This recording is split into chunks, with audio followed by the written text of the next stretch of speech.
विक्रम और बेताल, अमर रहस्य का शाप।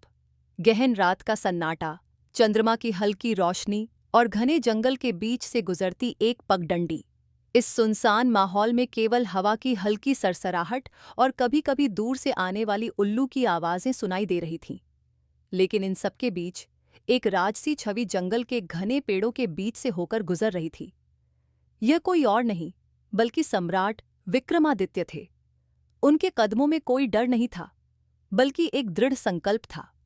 उनके साथ उनके हाथों में एक भारी तलवार, और उनके पीछे हवा में उड़ता हुआ वह कुख्यात बेताल था जो पेड़ों के बीच झूल रहा था। राजा विक्रम ने अपना लक्ष्य ठान लिया था। वह बेताल को पकड़कर उसे साधु के पास ले जाएंगे, चाहे इसके लिए उन्हें कितनी भी चुनौतियों का सामना करना पड़े। बेताल ने राजा को पहले भी कई बार भागने की कोशिश की, लेकिन हर बार विक्रम उसे पकड़ने में सफल रहे। लेकिन बेताल का मस्तिष्क चालाकी से भरा हुआ था। उसने कई बार विक्रम से कहा था कि यदि वह रास्ते में बोलेगा तो वह फिर से अपने वृक्ष पर वापस लौट जाएगा। आज की रात अलग थी। बेताल ने विक्रम को एक नई कहानी सुनाने का निश्चय किया। वह जानता था कि विक्रमादित्य की जिज्ञासा उसे बोलने पर मजबूर कर देगी और वह फिर से भाग निकलेगा। बेताल ने ठहाका लगाते हुए कहा, राजन, आज मैं तुम्हें एक ऐसी कहानी सुनाने जा रहा हूं जो तुम्हें सोचने पर मजबूर कर देगी। लेकिन याद रखना, यदि तुमने कहानी सुनते समय उत्तर दिया तो मैं फिर से अपने वृक्ष पर लौट जाऊंगा। विक्रम ने दृढ़ता से चुपचाप चलते हुए सिर हिलाया। कहानी की शुरुआत। बहुत समय पहले बेताल ने कहना शुरू किया, एक राज्य था, अश्वपुर। इस राज्य का राजा था वीर सिंह, जो न केवल अपनी वीरता के लिए बल्कि अपनी न्यायप्रियता के लिए भी प्रसिद्ध था। उसकी एक बेटी थी, राजकुमारी सौम्या, जो सुंदरता और बुद्धिमत्ता की प्रतिमूर्ति थी।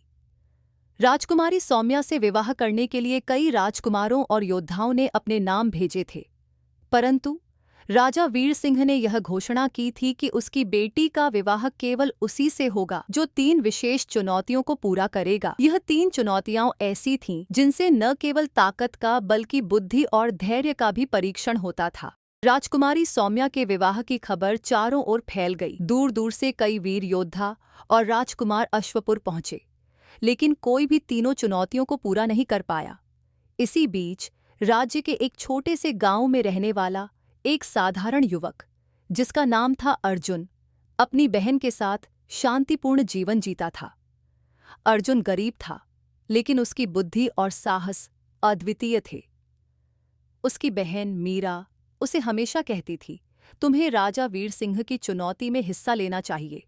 तुम्हारी योग्यता उस राज्य की प्रतिष्ठा को बढ़ा सकती है। अर्जुन को पहले तो संकोच हुआ, लेकिन जब उसने सुना कि कई योद्धा असफल हो चुके हैं, तो उसने निर्णय लिया कि वह अपनी किस्मत आजमाए। बेताल की आंखें चमक उठीं और उसने एक गहरी सांस लेते हुए कहा। अर्जुन अपने गांव से निकल पड़ा और राजमहल की ओर चल दिया। रास्ते में उसे कई अजीब घटनाएं देखने को मिली। जंगल के बीचों बीच उसने एक बूढ़े साधु को देखा जो अकेला बैठा हुआ था। साधु ने अर्जुन को बुलाकर कहा, युवक, तू जिस मार्ग पर जा रहा है वह आसान नहीं है। तीनों चुनौतियां केवल बल से नहीं, बल्कि बुद्धि से पूरी होंगी। यदि तू सफल होना चाहता है तो मेरी बातें ध्यान से सुन। अर्जुन ने विनम्रता से साधु की बात सुनी। साधु ने कहा, पहली चुनौती है उस काले पत्थर को उठाना जो महल के द्वार पर रखा है। लेकिन ध्यान रखना, यह पत्थर हर किसी के लिए अलग होता है। इसका वजन और आकार व्यक्ति के साहस और धैर्य के अनुसार बदलता है। दूसरी चुनौती है महल के बगीचे में छिपी हुई जादुई वस्तु को ढूंढना, जो केवल उन लोगों को दिखती है जिनका हृदय निर्मल होता है। और तीसरी चुनौती है एक प्रश्न का उत्तर देना, जो स्वयं राजा वीर सिंह पूछेंगे। अगर तुमने एक भी गलती की तो तुम्हारा अंत सुनिश्चित है। साधु की बात सुनकर अर्जुन ने सिर हिलाया और आगे बढ़ गया। पहली चुनौती। महल के द्वार पर पहुंचते ही अर्जुन ने उस विशाल काले पत्थर को देखा। पत्थर इतना बड़ा था कि उसे उठाना असंभव लग रहा था।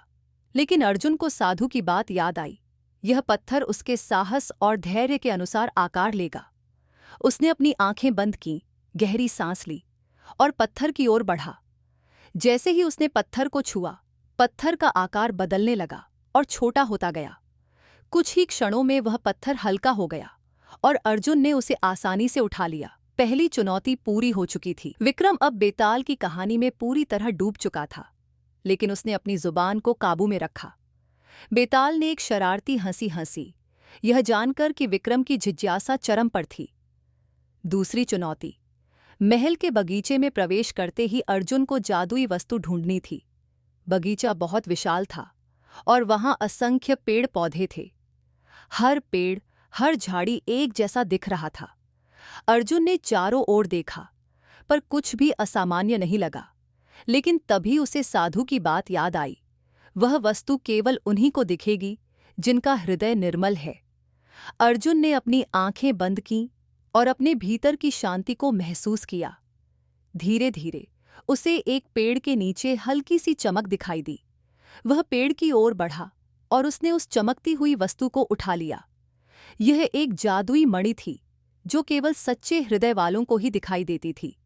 दूसरी चुनौती भी सफलतापूर्वक पूरी हो गई। बेताल अब थोड़ा सा रुक गया। विक्रम ने सोचा कि शायद अब कहानी का अंत आ रहा है, पर बेताल ने अचानक से अपनी आवाज और गहरी कर ली, जैसे कोई बड़ा रहस्य खुलने वाला हो। तीसरी चुनौती। अर्जुन अब अंतिम चुनौती के लिए राजा वीर सिंह के सामने खड़ा था। राजा ने उसे गहरी नजरों से देखा और कहा, तुमने 2 चुनौतियां सफलतापूर्वक पूरी कर ली हैं। अब समय है अंतिम प्रश्न का। अगर तुम इसका सही उत्तर दे सके तो मेरी बेटी का विवाह तुमसे होगा, लेकिन अगर गलती की तो तुम तुरंत मृत्यु को प्राप्त करोगे। अर्जुन ने निडर होकर सिर हिलाया और कहा, राजन, मैं उत्तर देने के लिए तैयार हूं। राजा वीर सिंह ने अपने सिंहासन से खड़े होकर कहा, यह प्रश्न तुम्हारे जीवन और मृत्यु का है। सुनो ध्यान से। यदि कोई व्यक्ति अपने सबसे प्रिय व्यक्ति को मरते हुए देखे और उसे केवल एक चीज बचा सके, उसका जीवन, उसकी यादें या उसका प्यार, तो उसे कौन सी चीज चुननी चाहिए? यदि तुम सही उत्तर दोगे तो विजय तुम्हारी होगी। लेकिन ध्यान रहे, इस प्रश्न का उत्तर इतना सरल नहीं है जितना प्रतीत होता है। अर्जुन चुपचाप खड़ा रहा, सोच में डूबा हुआ। प्रश्न वास्तव में कठिन था। अगर वह जीवन चुनता तो शायद वह व्यक्ति जीवित रहता, पर क्या उसकी यादें और प्यार के बिना वह सचमुच जीवित होता? और अगर वह यादें चुनता तो जीवन का क्या महत्व होता? अर्जुन के मन में कई विचार चल रहे थे, पर उसे एक निर्णय लेना था। कुछ क्षणों बाद अर्जुन ने धीरे से कहा, राजन, मैं जीवन चुनूंगा, क्योंकि केवल जीवित रहते हुए ही कोई व्यक्ति अपनी यादें बना सकता है और प्यार कर सकता है। बिना जीवन के